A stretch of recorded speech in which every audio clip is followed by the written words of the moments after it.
এখন থেকে কি মুখ স্ক্যান না করলে মিলবে না অঙ্গনবাড়ি কেন্দ্রগুলোতে সুবিধা? দরিদ্র ও প্রান্তিক মানুষজন যারা স্মার্টফোন, মুখ স্ক্যান, ওটিপি এসব বুঝতে পারে না, তাদের মধ্যে এ নিয়ে একটা বিভ্রান্তি তৈরি হয়েছে বলে অভিযোগ। আর এই নিয়েই সমস্যায় পড়েছেন অঙ্গনবাড়ি কর্মীরা।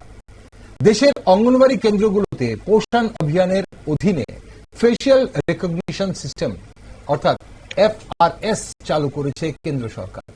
এর মাধ্যমে উপকারভোগীদের শনাক্ত করে সরকারি রেশন ও পরিষেবা বিতরণে আরো স্বচ্ছ ও স্মার্ট করতে চাওয়া হয়েছে। তবে এই প্রক্রিয়ার বিরোধিতা করছে কিছু কর্মী সংগঠন ও মানবাধিকার সংস্থাগুলি। এদিকে ত্রিপুরা সরকার 2024 সালের সেপ্টেম্বর মাসে একটি অঙ্গনবাড়ি সেন্টার ইন্সপেকশন এবং মনিটরিং অ্যাপ চালু করেছে, যার মাধ্যমে কেন্দ্রগুলোর জিও ট্যাগিং, ছবি আপলোড এবং নির্দিষ্ট অবস্থানের বাইরে থেকে রিপোর্ট ফাইল করাকে নিষিদ্ধ করার মতো বৈশিষ্ট্য যুক্ত করা হয়েছে। তাই অনেকেই অভিযোগ করছে যে একদিকে অঙ্গনবাড়ি কর্মীদের কাজের চাপ অনেকটাই বাড়িয়ে দিলেও তাদের খুব কম মাসিক সম্মানী নিয়ে কাজ করতে হয়। তাছাড়া তারা সরকারের গুরুত্বপূর্ণ কাজ করলেও স্বেচ্ছাসেবী হিসেবেই বিবেচিত হন এবং তাদের চাকরির কোনো স্থায়িত্ব নেই। দীর্ঘ 20-25 বছর কাজ করার পরও তাদের অবসরকালীন কোনো আর্থিক সহায়তা নেই। তাই প্রশ্ন জাগে, ত্রিপুরার অঙ্গনবাড়ি কর্মী ও সহায়িকাদের দাবি কতটা যুক্তিসঙ্গত? নমস্কার, আমি দীপেন আর আপনারা দেখছেন নিউজ ভ্যানগার্ড। অঙ্গনবাড়ি কর্মীদের দাবি এবং প্রশাসনিক সীমাবদ্ধতা নিয়ে একটি আলোচনায় আজ আমার সাথে স্টুডিওতে রয়েছেন বিশিষ্ট বিবেকানন্দ বিচার মঞ্চের বিশিষ্ট নেত্রী মঞ্জুলা চক্রবর্তী এবং ভার্চুয়ালি আমাদের সঙ্গে জুড়ে গেছেন বিশিষ্ট বাম শ্রমিক নেত্রী জয়া বর্মন। আপনাদের দুজনকে স্বাগত আজকের অনুষ্ঠানে। নমস্কার। মঞ্জুলাজি, প্রথমে আপনার কাছে আমি আসি যে আপনারা তো বেশ কিছু দাবি নিয়ে আন্দোলন করছিলেন এবং বর্তমানে এই মুহূর্তে আপনাদের কোনো দাবি আছে কিনা? প্রথম কথা হচ্ছে, আমরা আন্দোলন বললে সেটা ঠিক হবে না। আমরা আসলে আন্দোলনে বিশ্বাসী নই, আমরা বিশ্বাসী আলোচনার মাধ্যমে সমস্ত সমস্যার সমাধান হয়ে যাবে এবং আগামী দিনও তাই হবে। তাই আমি এটাকে আন্দোলন বলতে চাই না। আচ্ছা, প্রথম কথা, কাজ করতে যাচ্ছে আমরা দীর্ঘ 50 বছরের উপর ভারতবর্ষে ICDS প্রকল্প চলছে 1975 থেকে। সেই অর্থে আমরা ঠিকই অনেকটা পিছিয়ে আমাদের দেনা পাওনার দিক থেকে। যেহেতু আমরা সাম্মানিক ভাতা পাই, আমরা কাজ করে যাচ্ছি সম্মানের সঙ্গে। কাজ করতে গিয়ে আমাদের কিছু সমস্যা হয়, সেই সমস্যাগুলি নিয়ে আমরা আমাদের অধিকর্তার সঙ্গে বা যখন যার সঙ্গে দরকার তাদের সঙ্গে আমরা আলোচনা করি এবং আলোচনার মাধ্যমেই সমস্যার সমাধান হবে, এটাতে আমরা বিশ্বাস করি। তাই আমি প্রথমে আন্দোলন কথাটাকে খণ্ডন করছি। ওকে, আপনি আন্দোলন খণ্ডন করছেন, আপনারা আলোচনা করছেন। তো এই মুহূর্তে আপনারা কি কি নিয়ে আলোচনা করছেন মঞ্জুলাদি? কি কি সমস্যা রয়েছে বলে আপনারা দাবি করছেন বা আলোচনা করছেন? আপনি আলোচনার শুরুতেই রেখেছেন FRS নিয়ে কথাটা, ঠিক আছে? সেটা সত্যি আমাদের উপর একটা বাড়তি চাপ। আচ্ছা, চাপ বলতে আমাদের তো অনেক পুরনো দিদিমণিরাও আছে, তারপর অ্যাপসেরও আমাদের রাজ্যে একটা প্রবলেম চলছে। সেখানে আমরা হয়তো যেখানে ভারতবর্ষের মধ্যপ্রদেশ বলুন, রাজস্থান, হরিয়ানা 95-94% কাজ করছে FRS এর উপরে, সেই জায়গায় দাঁড়িয়ে আমাদের চিত্রটা কিন্তু একটু ভিন্ন। আমরা এই মাসের যে রিপোর্ট, জুলাই মাসের লাস্ট রিপোর্টে আমরা 72% FRS করতে পেরেছি। সেই জন্য আমাদের প্রবলেমগুলো নিয়ে আমরা আমাদের অধিকর্তার সঙ্গে আলোচনায় বসেছি এবং কিভাবে সমস্যার সমাধানগুলো দ্রুত করা যায়। কারণ এখানে কিন্তু আমাদের বেতন বা আমাদের ভাতা যাই হোক, সেটা কিন্তু মুখ্য বিষয় না। মুখ্য বিষয় হচ্ছে স্বচ্ছতার সঙ্গে কিভাবে বেনিফিশিয়ারিদেরকে তাদের বেনিফিট পাইয়ে দেওয়া যায়। ঠিক, আপনি একটা কথা খুব গুরুত্বপূর্ণ বললেন যে কিভাবে বেনিফিশিয়ারিদের বেনিফিট পাইয়ে দেওয়া যায়। আপনাদের যে দাবিগুলো ছিল, সে অঙ্গনবাড়ি, আপনি বলছেন 50 বছর ধরে বিভিন্ন দাবি দেওয়া ছিল এবং আমরা বিভিন্ন আমলে, আপনি আন্দোলন বলে এক্ষুনি খণ্ডন করছেন, আপনি বলছেন আলোচনা, আমরা বিভিন্ন আমলে দেখেছি অঙ্গনবাড়ি কর্মীদের বিভিন্ন সংগঠন রাস্তায় নেমে আসতে তাদের দাবি নিয়ে। এখন সেটা আলোচনা হোক বা আন্দোলন হোক, এখন প্রশ্ন হচ্ছে যে FRS যেটা আপনারা এই মুহূর্তে বলছেন, যেটা একটা চাপ, বাড়তি চাপ, আপনি বললেন যে ত্রিপুরা রাজ্যে 72% বললেন আপনারা, 72% আপনারা করতে পেরেছেন, বাকি 28%, বাকি 28% কেন করতে পারেন? সেই তো বললাম, আমাদের অ্যাপস এর কিছু একটা প্রবলেম আছে, নেটের একটা প্রবলেম আছে। সেই জন্য আমরা মানে এটা করতে পারেন 28% করতে পারি এবং তা নিয়েই আমরা কিছুদিন আগে আমাদের মাননীয় অধিকর্তা সাহেবের সঙ্গে মিলিত হয়েছি এবং উনিও আমাদেরকে বলেছেন কিভাবে তা এগিয়ে নেওয়া যায়। নেটের একটা প্রবলেম আছে, অ্যাপসের হয়তো বা প্রবলেম আছে, সেই সমস্যাটা দ্রুত কিভাবে মানে শেষ করা যায় তা নিয়ে ওনারাও করছেন। প্রয়োজনে আমাদের অফিস থেকে, দপ্তর থেকে হেল্প করা হবে কাজটাকে যাতে আমরা 100% করতে পারি। ওকে, আমি আসবো আপনার কাছে দিদি আরেকবার। জয়া বর্মন রয়েছেন। জয়াদি, এই মুহূর্তে আপনারা তো এফআরএস এর বিরোধিতা করছেন, এই সিস্টেমের কি সমস্যা হচ্ছে বলে আপনারা বিরোধিতা করছেন?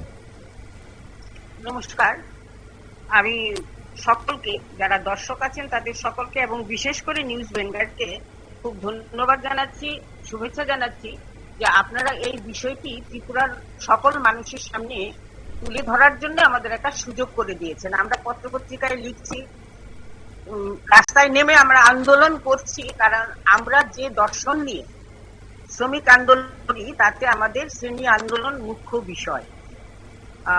আমার বন্ধু বলেছেন যে তারা আলোচনায় বিশ্বাস করেন এবং দপ্তরের অধিকর্তা বলেছেন যে কোনো অসুবিধা হলে তারা দেখবেন। সারা ভারতবর্ষ জুড়েই এই এফআরএস উইথড্র করার জন্য লড়াই হচ্ছে।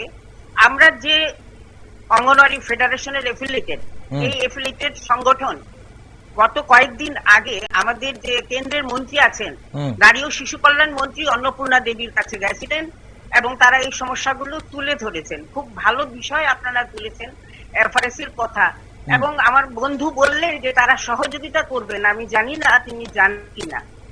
আমাদের রাজ্যে নেটের সমস্যা আছে তো আছেই, যে সমস্ত মোবাইল দেওয়া হয়েছিল সেই মোবাইলগুলো একটাও কাজ করে না। কর্মীরা নিজেদের মোবাইল কিনতে বাধ্য হয়েছে, কিন্তু সেই মোবাইল দিয়ে যতটা নেওয়া দরকার, পোষণ ট্র্যাকারের মধ্যে যত তথ্য দেওয়া দরকার সেগুলো আপলোড করা যাবে না। আপনারা জানেন কিনা জানেন না জানি না, এই মুহূর্তে ছাউমনু যে প্রজেক্ট আছে, ছাউমনু প্রজেক্টের 59 জন অঙ্গনওয়াড়ি কর্মী এই মাসে এখনো পর্যন্ত বেতন পাননি। তারা পান তা পাননি, তার কারণ হলো তারা ওই কেন্দ্রগুলিতে শিশুদের এবং যারা অন্য মায়েরা আছেন তাদের কেওয়াইসি করতে পারেননি। একদিকে নেট নেই, অন্যদিকে এই কেওয়াইসি করার জন্য দিনে সারাদিন হয়তো বসে থাকতে হয়। তো মা বাবা তাদের রুটি খুবই প্রত্যন্ত অঞ্চল, আমাদের ত্রিপুরা রাজ্যের এত গরিব অংশের মানুষ সারাদিন বসে থাকতে পারেন না। তারপর ওটিপি দেওয়ার বিষয় আছে, কতজনের মোবাইল আছে, যে মোবাইল আছে সে মোবাইল নিয়ে বাবা যদি কাজে চলে যান তাহলে এই যে তারা ট্র্যাক দেখবে সে ওটিপি রিসিভ করবে কে? ওটিপি রিসিভ করতে আপনারা বলুন তো ডিজিটালি লিটারেট কত মানুষ আছেন যারা সেই মুহূর্তে ওটিপি রিসিভ করতে পারে, কারণ ওটিপি সঙ্গে সঙ্গে রিসিভ করতে হয়। কেওয়াইসি হয়নি, ওটিপি রিসিভ করতে পারে না, মোবাইল নষ্ট। সারা বছরে 2000 টাকা দেওয়া হয় মোবাইল রিচার্জের জন্য। একটা এমন কোন কোম্পানির নাম বলুন যারা সারা বছর 2000 টাকা দিয়ে মোবাইল রিচার্জ করে দেবে। আমি আমার বন্ধুকে বলবো আপনারা আলোচনা করুন, যাই কিছু, কিন্তু বিষয়গুলো যদি সঠিকভাবে তুলে না ধরা হয়। ডিরেক্টর বললেন তিনি সাহায্য করবেন, আমাদের 69 জন এখনো বেতন পায়নি। সিডিপিও বলছেন ওদের যদি বেতন দেয় তাহলে ওনার বেতন কাটা যাবে, উনি বেতন পাবেন। ভারত সরকার যে মেমোরেন্ডাম ইস্যু করেছে তাতে এরকমই অবস্থা। ফলে এই বিষয়টা নিয়ে সারা দেশে লড়াই হচ্ছে এবং শুধু আমাদের সংগঠন নয়, এমনকি কিছু কিছু এনজিও যারা food right to food campaign করছেন তারাও এই বিষয়গুলি দিয়ে। ওকে জয়াদি, আমি আসবো, আমরা একটু সারা ভারতবর্ষে ব্ল্যাক ডে হবে। জয়াদি, আমি আপনার কাছে আসবো, আমরা আরেকবার আসবো আপনার কাছে, কিন্তু এই মুহূর্তে আমরা একটু বিস্তারিত জানবো যে আপনি যে কথাগুলো বলছিলেন। মঞ্জুলাদি রয়েছে আমাদের সঙ্গে। মঞ্জুলাদি, 72% হয়েছে, 28% আপনিও বলেছেন নেট এবং অ্যাপসের সমস্যার জন্য হয়নি। এখানে জয়াদিও একই কথা বলছিলেন যে কেওয়াইসি, ওটিপি, এই যে নানান সমস্যাগুলো, এগুলো অস্বীকার করা যায় না, এগুলো হতেই পারে, বিশেষ করে প্রত্যন্ত এলাকায় বা গ্রামীণ এলাকায়। এখন এই যে 69 জন বলা হচ্ছে যে যারা বেতন পাননি, এই কাজটা করতে পারেনি, আমার মাননীয় দিদি বলেছেন, কিন্তু আজকের দিন পর্যন্ত, কারণ আমি যেহেতু আপনি প্রথমেই বলেছেন যে আমি অঙ্গনওয়াড়ি দিদিমণিদের নিয়ে, আমার কাছে আজকে পর্যন্ত কোনো এমন খবর আসেনি যে ওরা 69 জন বেতন পায়নি। ছামনুতে বলা হচ্ছে এমন কোন ত্রিপুরা রাজ্যে তো 56টা প্রজেক্ট আছে, তাহলে শুধু কেন ছামনুতে বন্ধ হবে? আচ্ছা, হ্যাঁ, কাজে মাননীয় দিদির এই মানে অভিযোগটা আমি মানতে পারলাম না আর কি। আচ্ছা, তাহলে আপনি মানতে পারলেন না? বাস্তবতা এই যে 59 জন না, বেতন পায়নি, কারণ আমরা- মানি আর না মানি, হ্যাঁ। বাস্তবতা এই যে 59 জন বেতন পায়নি। আপনাদের মাধববাবু ওখানে আছেন, ওনার সঙ্গে কথা বলে দেখুন, হ্যাঁ। 59 জন পায়নি। ওকে দিদি, আমি আসছি। দিদি ব্যাপারটা জানতে পেরেছি। দিদি, আমি আপনার কাছে আসছি। অন্য প্রজেক্ট হতে পারে। দিদি, আমি 69 জন আপনার কাছে আসছি। দিদি, আমরা অবশ্যই আসবো আপনার কাছে। আপনি একটা হ্যাঁ। চিন্তা করুন, একটা স্টেটে যদি একটা প্রজেক্টে 69 জন যদি বেতন না পায়, তাহলে আমার মনে হয় এতদিনের টিভি পত্রিকা সব জায়গাতে একটা আলোড়ন সৃষ্টি হয়ে যেত। হ্যাঁ, কিন্তু সেই ধরনের, মানলাম আমার কাছে খবর আসেনি, কিন্তু সেই ধরনের আলোড়নও কিন্তু নেই। আমরা সেই বিষয়টা আপনি হ্যাঁ, বলছেন। আমাদের উপর বলছে দিদি একটা এটা বলেছে যে হ্যাঁ আমাদের মোবাইলগুলি ভালো না। আমরা প্রথম দিন থেকে এই মোবাইলগুলি নিয়ে আমরা বলেছি, এবং খুব শীঘ্রই দিদিকে আমি জানিয়ে দিই, খুব শীঘ্রই আমাদের দপ্তর থেকে আমাদের জন্য নতুন মোবাইল টেন্ডারও হয়ে গেছে, নতুন মোবাইল দেওয়া হবে। ওকে, শুধু মোবাইল দেওয়া হবে? অনেকগুলো অভিযোগ, 2000 টাকার সারা বছরের সেটাও রিচার্জ। আমাদের অভিযোগ। আমরা অভিযোগ মানে দপ্তরকে জানিয়েছি যে আমাদের তো এখন আর রিচার্জ করতেই হবে, ম্যান্ডেটরি পোষণ ট্র্যাকারের কাজ যখন করি করতেই হবে। আচ্ছা। তো সেই জায়গাতে আমাদের মোবাইল রিচার্জের বিলটা যেন প্রতি মাসে এবং আর একটু বৃদ্ধি করা হয়, বর্তমান বাজার দরের সঙ্গে সামঞ্জস্য রেখে বৃদ্ধি করা হয়, সেই দাবিও আমরা আমাদের অধিকর্তার কাছে রেখেছি। এবং অধিকর্তা আমাদেরকে আশ্বস্ত করেছেন যে সবকিছু প্রজেক্টটাই এইভাবে চলছে, একটার পর একটা কাজ, একটার পর একটা কাজ আছে, আমাদেরকে কিন্তু নিরাশ করেননি। বলেছেন মোবাইল ফোন খুব শীঘ্রই আমাদের দেওয়া হবে, ভালো মোবাইল, এবং পাশাপাশি আমাদের জন্য রিচার্জ বৃদ্ধি হয়, এবং প্রতি মাসে বা অন্তত 2 মাস অন্তর কিভাবে দেওয়া যায় সেই চেষ্টাও দপ্তর চালিয়ে যাচ্ছে। ওকে, আরেকটা বিষয় হচ্ছে যেটা সবচেয়ে গুরুত্বপূর্ণ বিষয়, যেটা অভিযোগ করলেন জয়াদি, এবং যে আপনিও বললেন 72% এখানে যারা এই অ্যাপস এর মাধ্যমে আপনারা কাজ করতে পেরেছেন। তাহলে এখন প্রশ্ন হচ্ছে যে বাকিরা যাদের আপনারা এই ট্র্যাক করতে পারলেন না, বা এইভাবে ফেস রেকগনিশন সিস্টেমে তাদের নিতে পারলেন না এই প্রক্রিয়ায়, তারা কি বেনিফিট গুলো পেয়েছে? হ্যাঁ, এখনো কিন্তু সেটা এমন ম্যান্ডেটরি হয়নি, হয়তো আগামী দিনে হবে। হওয়ার আগেই দপ্তর আমাদেরকে আশ্বস্ত করেছে সমস্ত কিছু যেন অ্যাপসে ঠিক থাকে, সবাইকে যেন আমরা আওতাভুক্ত করতে পারি। সেই দিকে যাদের আধার কার্ড নেই, আধার কার্ডের সমস্যা হলে দপ্তর থেকে আধারের ব্যবস্থা করা হবে। মানে যেখান থেকে অভিযোগ আসবে যে আমরা প্রায় দেখতে পাচ্ছি যে আধার কার্ড যখন করাতে যাচ্ছি দেখা যাচ্ছে মায়েদের অনেক পুরনো একটা মোবাইল নাম্বার দেওয়া আছে, হয়তো সেই মোবাইলে তারা টাকা নেই বা মোবাইলটা চুরি হয়ে গেছে, এই ধরনের সমস্যা বেনিফিশিয়ারিদের হচ্ছে। আধার সংক্রান্ত যে সমস্যা সেগুলো দপ্তর বলেছে আমাদের প্রত্যেক সেন্টারে বা সিডিপি অফিসে গিয়ে হলেও আধারের কাজ করে সেই সমস্যাগুলি, আপনি তো বুঝতে 28%, কিন্তু সেই হিসাবে অনেকটাই কম সেই সমস্যাগুলি। সেই কাজটা কে করবে? আপনারাই করবেন? মানে ওনাদের যে আধার লিংকের ব্যাপারটা, আধার লিংকের ব্যাপারটা দপ্তর লোক পাঠাবে। দপ্তর আমাদের সেন্টার, এক ধরুন আমার এরিয়াতে আমার একটা সেক্টরে 24টা সেন্টার আছে, আমাদের লোকেশন বুঝে একটা সেন্টারে বসবে, ওইখান থেকে মায়েরা সেন্ট্রালাইজড ওয়েতে করা হবে। ওকে, আমি আসবো আপনার কাছে। জয়াদি, এই মুহূর্তে যে কথাগুলো উঠে আসছে, যে বিভিন্ন যে সমস্যাগুলো, শুধু নেটের সমস্যা নয়, মোবাইলে ওটিপি যাওয়ার সমস্যা নয়। হ্যাঁ বলুন। হ্যাঁ, আমার বন্ধু মঞ্জুলাও এই সমস্যাগুলিতে ভুগছেন। তিনি আস্থা রাখছেন যে অধিকর্তা করে দেবেন, এটা খুব ভালো, অধিকর্তা করে দিলে তো ভালোই। কিন্তু আমরা জানি যে শিশু কান্না করে না তাকে মা কিন্তু খাওয়াতে তাড়াতাড়ি যান না, ফলে কান্নাটা খুব দরকার। আর 59 জনের বিষয়টা তিনি সিডিপিও সামনের সঙ্গে যোগাযোগ করলেও জানতে পারবেন। সব জায়গায় সমানভাবে সবকিছু একসঙ্গে পালন হয় না, এটা বাস্তবতা। সব মানুষ সমানভাবে করেন না, কেউ একটু লিবারেলি দেখেন, কেউ একটু স্ট্রিক্টলি দেখেন, ফলে এক জায়গায় এক এক রকম হতেই পারে না। এখন দিদি প্রশ্ন হচ্ছে যে যদি সমস্যাগুলো মিটে যায়, সমাধান করে দেওয়া হয় দপ্তর থেকে, মোবাইল দিয়ে দেওয়া হয়, যদি আগে পরে যতক্ষণ না ত্রিপুরা রাজ্যের প্রত্যেক প্রান্তে নেট পৌঁছাচ্ছে ততক্ষণ পর্যন্ত সেটাকে অফলাইনে যদি পরিষেবাগুলো দেওয়া হয়, তাহলে কি আপনাদের মানে কোনো দাবি থাকবে, কোনো সমস্যা থাকবে? আমরা যে দাবিগুলি করছি, প্রত্যেকটা সেন্টারে ওয়াইফাই দিতে হবে, ভালো মোবাইল দিতে হবে, রিচার্জের জন্য উপযুক্ত পরিমাণ টাকা দিতে হবে, এবং কেওয়াইসি করার বিষয়টি দপ্তর নিজের থেকে করতে হবে। আমরা চাইছি সারা ভারতবর্ষে এই সমস্যা, শুধু ত্রিপুরা রাজ্যে নয়, সারা ভারতবর্ষের সমস্যা। আমি তো বললাম যে অন্নপূর্ণা দেবী নিজেও এটা মেনেছেন এবং তিনি এটা খতিয়ে দেখার কথা ভাবছেন। তিনি বলছেন যে এই সমস্যাগুলো নিয়ে তিনি কথা বলবেন, আমাদের যে মাননীয় মন্ত্রী আছেন কেন্দ্রে, সেখানে উনি বলছেন শুধু আমাদের সংগঠনই নয়, বললাম তো, কারণ এইভাবে তো খাবার বন্ধ করতে পারে না, কারণ রাইট টু ফুড সবার, এটা ভারত সরকারের আইন, এই অনুসারে সবাইকেই দিতে হবে। ফলে এরকম একটা কাল্পনিক মানে সিস্টেম আনা, যেটা আমাদের ভারতবর্ষের মতন দেশে, সবাই তো দিল্লিতে থাকে না, ছাউমনিতেও মানুষ থাকে, এবং আমার কাছে ভিডিও করা আছে যে মেয়েরা বেতন পায়নি, তাদের ভিডিও করা আছে, তারা বলছে। গত পরশুদিন আমি ছাউমনি গেছিলাম এবং সেখানে এই বিষয়টি উঠে এসেছে। হয়তো অন্য প্রান্তে গেলেও আরো কিছু জানতে পারবো। ওকে, আমরা সেই খবরে নিশ্চয়ই চোখ রাখবো। আপনি ছাউমনির কথা বলছেন, আপনি বলছেন ভিডিও করেছেন, এবং যদি আপনি স্টুডিওতে থাকতেন নিশ্চয়ই আমরা সেই ভিডিওগুলো দেখার চেষ্টা করতাম। কিন্তু এই মুহূর্তে যে ব্যাপারটা নিয়ে কথা হচ্ছে যে আমরা যারা অনলাইন করাতে পারছে না, মানে ফেস রেকগনিশন করাতে পারছে না বিভিন্ন কারণে হোক, যেটা আপনারা দুজনেই এক সহমত প্রকাশ করেছেন যে নেটের সমস্যা হতে পারে, মোবাইলের সমস্যা হতে পারে, ওটিপির সমস্যা হতে পারে, মোবাইল ফ্রেন্ডলি হতে পারে না অনেকেই, প্রত্যন্ত এলাকার মানুষ এখনো হয়নি। এখন সেই সমস্যার জায়গায় তাহলে অফলাইন, মানে যেভাবে আগে দেওয়া হতো তাদের পরিষেবা, সেভাবেই পরিষেবা যদি দেওয়া হয়ে থাকে তাহলে আগামী দিনে এই চালু থাকুক, আমরা এটাই চাইছি, এটা প্রত্যাহার করা হোক এবং চালু থাকুক।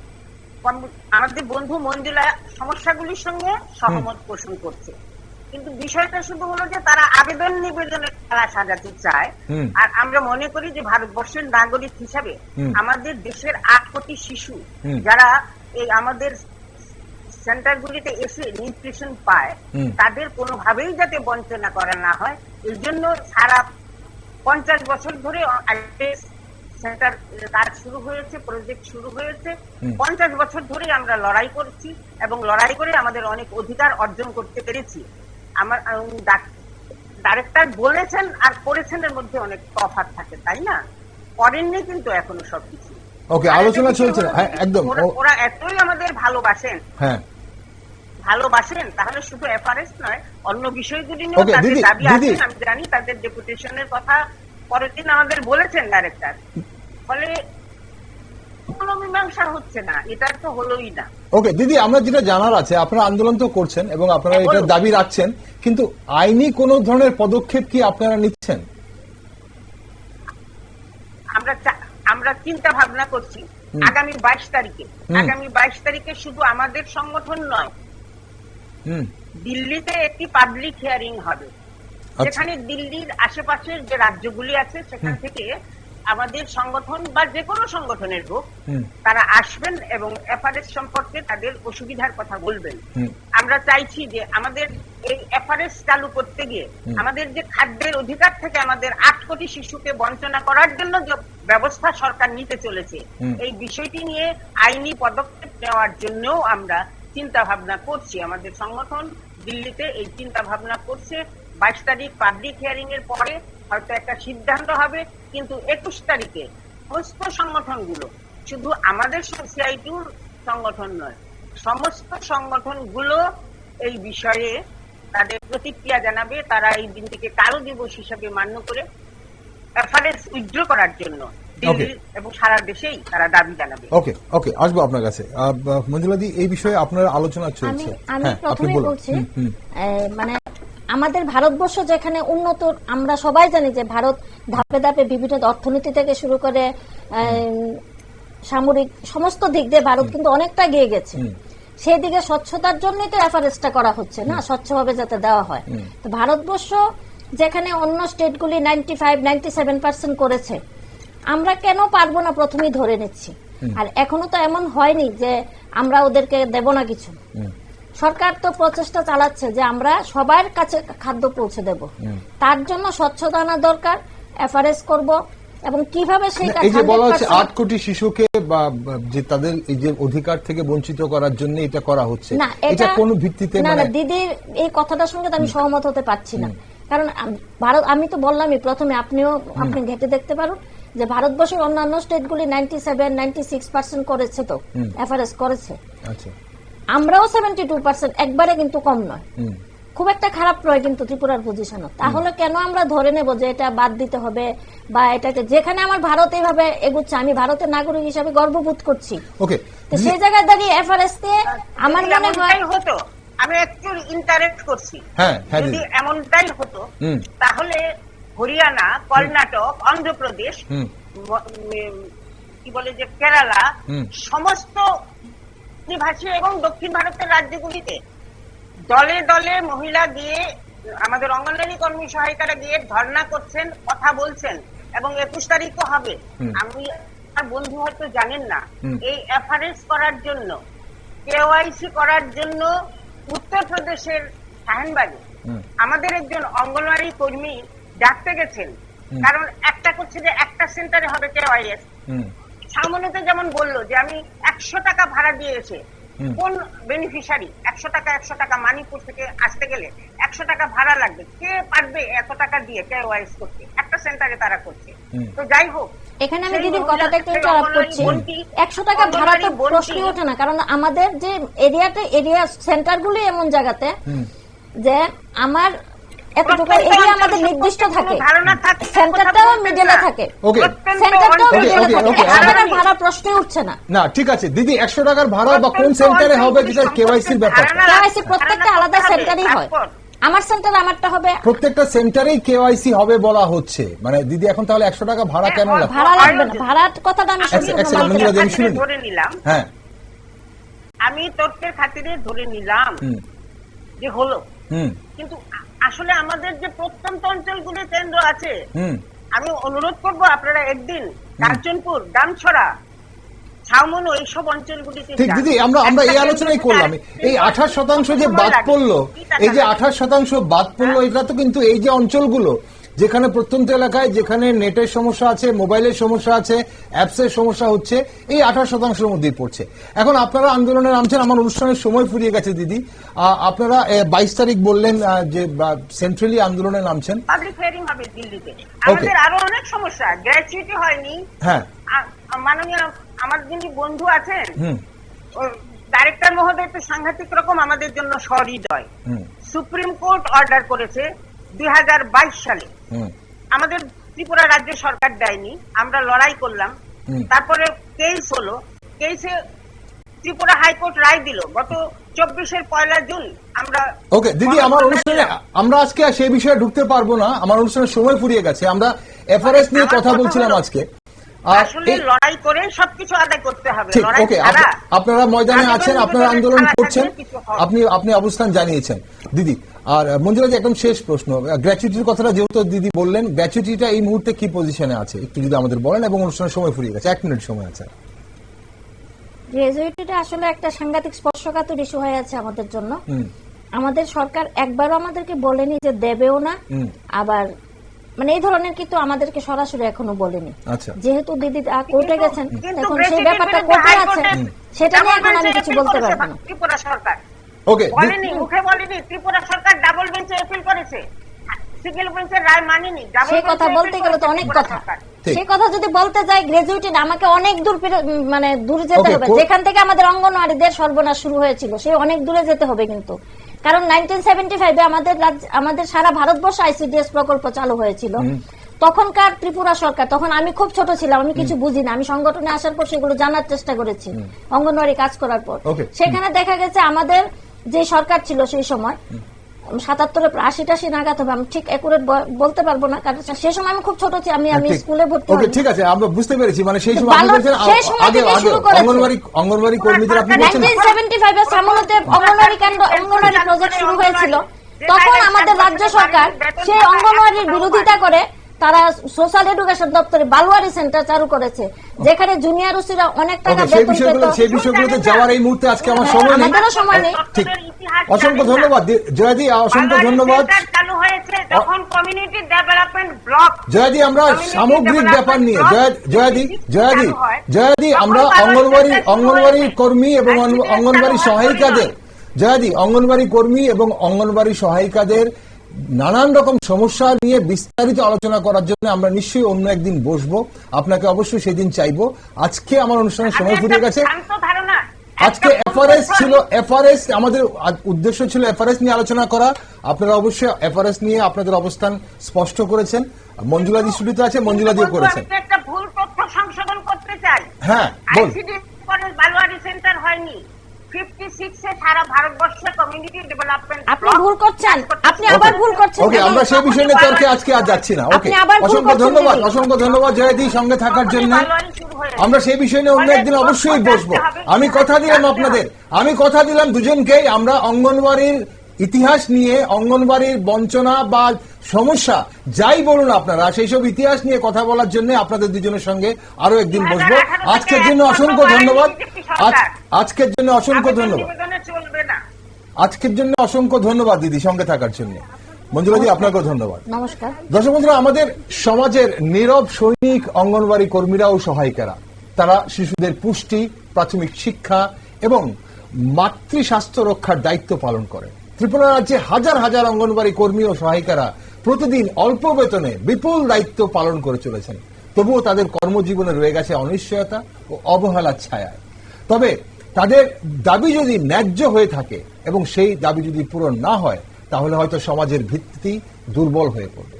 তাই আগামী দিনে তাদের কাজের যথাযথ মূল্য দেওয়া হয় কিনা এবং তাদের যে দাবি, সেই দাবিগুলো পূরণ হয় কিনা, সেই দিকে নজর রাখবো আমরা।